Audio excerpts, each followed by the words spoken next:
So on September the 1st, Animal Rebellion marched from Smithfield to the Houses of Parliament. He dropped a banner off Waterloo Bridge, unfuck the world plant-based food system. You took the rebellion to the door of the BBC to implore them to tell the truth. You parked a slaughterhouse truck in front of the Department of Health. You blockaded Barclays. You guys have been busy. And that's good, because we're in an emergency. In July, the last fully intact ice shelf in the Canadian Arctic collapsed, losing 40% of its area in just days. Half of the world's coral reefs has been lost. California is on fire, the rainforest is on fire, the Arctic is melting, deserts are spreading, wildlife is being hunted to extinction. Everything is happening faster than the scientists could ever believe possible. We've been told we have 9 years now to save this planet, and at the moment we're on track for almost 4 degrees of warming, and no one knows the fuck what that's going to look like. But it sure as hell is not going to look like this. We're here today at the Department of Environment, Rural Affairs, Food, because, as Alice has made clear, animal agriculture is responsible for the precedent that we're in. Animal farming and fishing is killing us. And animal agriculture, as Alice has said, is the cause of the pandemic. Why this is still being disputed is impossible to believe, but it still is. Let's talk about money, because DEFRA, you really like spending money. We know that in the past 10 years, 2 of the world's leading development banks, part funded by the UK, have pumped £2.1 billion into industrial farming. We know that the UK government pays farmers to farm in these terrible ways. Subsidies for animal farmers account for up to 90% of their profits. Without those subsidies, these would not be viable businesses. So when scientific research reveals that animal farming is a major driver of climate destruction, why, DEFRA, are you giving it so much money? The COVID pandemic has wiped trillions of dollars from national economies around the world. But the World Health Organization has actually calculated that it would cost 500 times less to put in place strategies that would prevent future pandemics.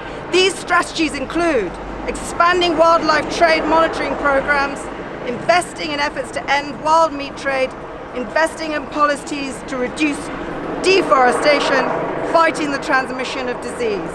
Sounds amazing. Again, why you decide not to do this is interesting in itself.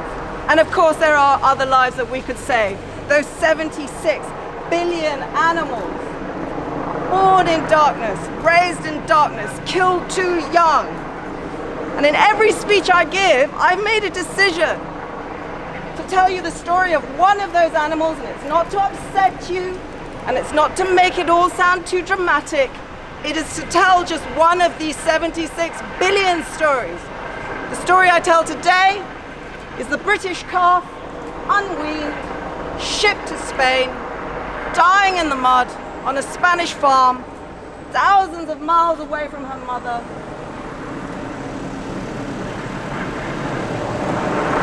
This is the true cost of our farming.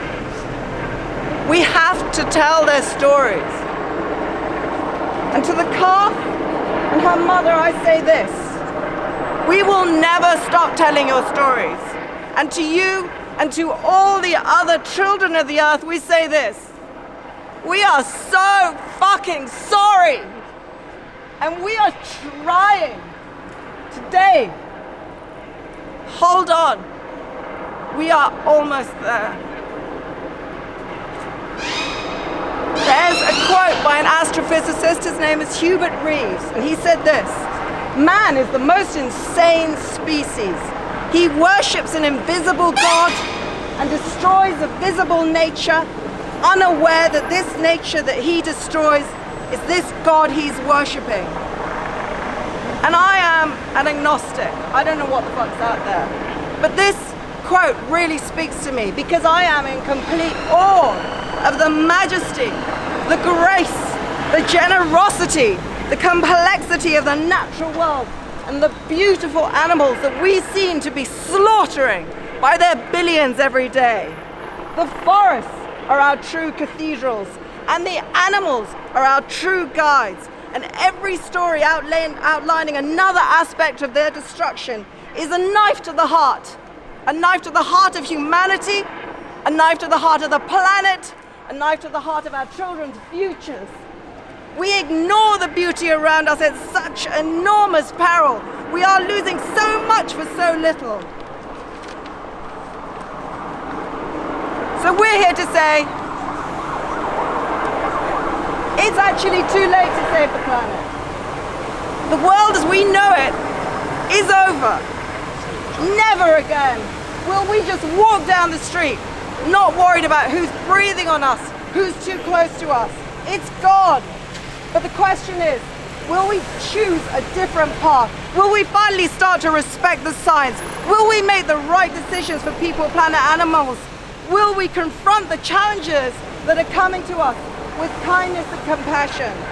Or will we continue to rip each other limb from limb, stamp over the weakest and the most vulnerable, stuff our faces with the flesh of others? The human story is not over, so DEFRA, I have been asked to invite you to join us. When I thought about that, I didn't want to do that because I am so full of rage at you and your greed, your short-sightedness, your servitude to big ag and big corporations. You have stolen our futures and you have stolen my daughter's future. But now I understand that you are flailing around and you're taking us down with you. We at Animal Rebellion believe you cannot end the climate emergency without ending the animal emergency.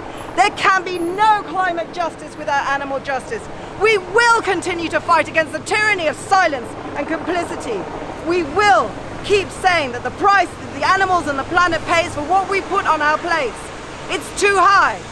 We must transition to a just and sustainable plant-based food system. So DEFRA, let bygones be bygones. Embrace the change. Come out of your dark, dark rooms, these dark, dark times, and come sit with us now so that we can plan this extraordinary future. A world of harmony, respect, where nature thrives. She is sustained and is sustained in her turn. A world where we work together, government, activists, police, farmers, to feed us all. A world in which all beings, human and non-human, are recognized for all their layers of intricate, profound beauty, for the rarity that they are in this immense universe. A world in which a calf gets to stay with her mother. Thank you.